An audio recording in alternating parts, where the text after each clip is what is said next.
unahisi kwamba huu ni ushahidi tosha kwamba Sakaja labda ameshindwa kutekeleza majukumu yake kama gavana? Kwanza hauhitaji ushahidi wowote, kwa sababu jana rais mwenyewe alisema kwamba kaunti ya Nairobi imefeli katika kazi zake. So muulize rais. Rais ametembea jijini, ameona kuna takataka kila mahali, ameona kuna shida kila mahali. Amesema jiji hili linaendeshwa vibaya. Maneno ya rais mwenyewe. Na mlikuweko na yeye huko na State House jana. Sijui mbona ukumuuliza. Nashukuru sana. Wacha tukomee hapo tafadhali. Kwa Kiswahili. Kwa lugha ya Kiswahili. Kwa kifupi. Haya. Kwanza natoa usemi huu kama seneta wa kaunti ya Nairobi. Kuwajulisha wananchi kuna masuala muhimu ambaye lazima yaulizwe kuhusu mkataba huu. Jambo la kwanza ni kwamba chini ya sheria ya Kenya, chochote ambacho serikali inafanya, serikali kuu ama serikali ya ugatuzi, lazima iwe kwa kuambatana na katiba. Katiba ya Kenya inahitaji kwamba unapofanya mkataba kama huu lazima tuhusishwe sisi kama wananchi wa Nairobi. Haiwezekani kwamba mtie kidole sahihi ama mtie sahihi mkataba kisha mtuambie kwamba mtakuja kutuhusisha baadaye. Inaonyesha dharau kwa wananchi, inaonyesha dharau kwa viongozi, inaonyesha kwamba tayari mmeafikia mambo fulani na sasa mnataka tu sisi kututumia kana kwamba kuwekelea rubber stamp pale. Nataka niwaambie wananchi wa Nairobi kwamba mimi kama seneta wao sikuhusishwa pale popote katika mazungumzo haya. Mara ya kwanza tumesikia kuhusu mazungumzo haya ni wakati ambapo tumeitwa kwa ndoa ya uhalalishaji hapo jana, ya kwamba tuende kushuhudia jambo hili.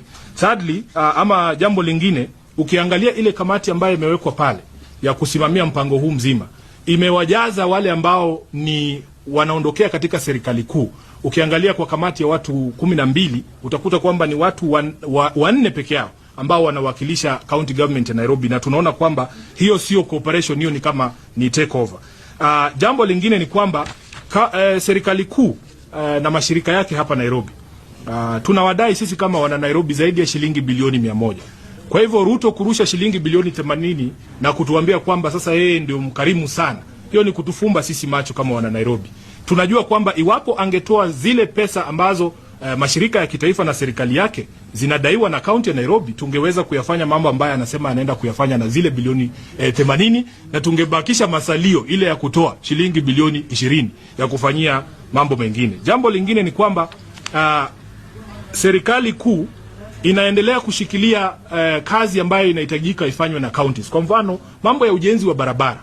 Katiba ya Kenya inatambua barabara aina mbili peke yake. Barabara za kitaifa na barabara za county. Kwa hivyo ukiona kuna mashirika ya serikali kuu ambaye yanajiita Kera na Kura ambaye yanasisitiza kwamba wapewe bajeti za kufanya barabara hapa Nairobi, inapeleka kwamba hatujazipa counties functions zote na fedha zote ambazo zinafuatana na hizo counties, na ni baadhi ya zile jambo ambalo baba Raila Amolo Odinga marehemu alikuwa anashikilia sana. Akasema kwamba kazi zote ambazo ni za county pamoja na fedha ambazo zinaambatana na kazi hizo zipewe counties, na iko katika mkataba ule ambaye aliandikishana na Mheshimiwa William Ruto ambaye unaenda kukamilika mapema mwezi ujao. Hiyo ndio tarehe ya mwisho. Ya mwisho kabisa nitakuelezea kwamba kuna njia mbadala za kuweza kuzipa counties fedha kulingana na mahitaji yao speciali. Kwa mfano, kuna counties ambazo zilikuwa hazina makao makuu, headquarters. Ukienda kama Mandera kwa mfano, walipewa pesa wakajenga county headquarters. County ya Nairobi haikupewa hizo pesa kwa sababu sisi tulikuwa na makao makuu ya county. Tukaendelea na hayo. Kuna counties ambazo zinapewa hizi fedha speciali za industrial park. Nairobi haipati hizo fedha. Manake hapa mahitaji yetu ni tofauti. Kwa hivyo kwa njia hiyo tunaweza kusema kwamba labda county ya Turkana haihitaji taa za barabarani jinsi ambavyo Nairobi sisi tunahitaji. Wao wakipata industrial park, sisi tupewe zetu katika hiyo sheria ambayo tunaita additional allocation ya resources ziweze kuja.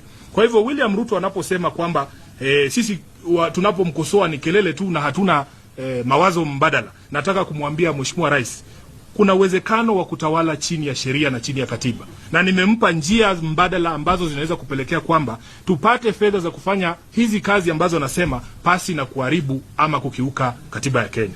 Asante.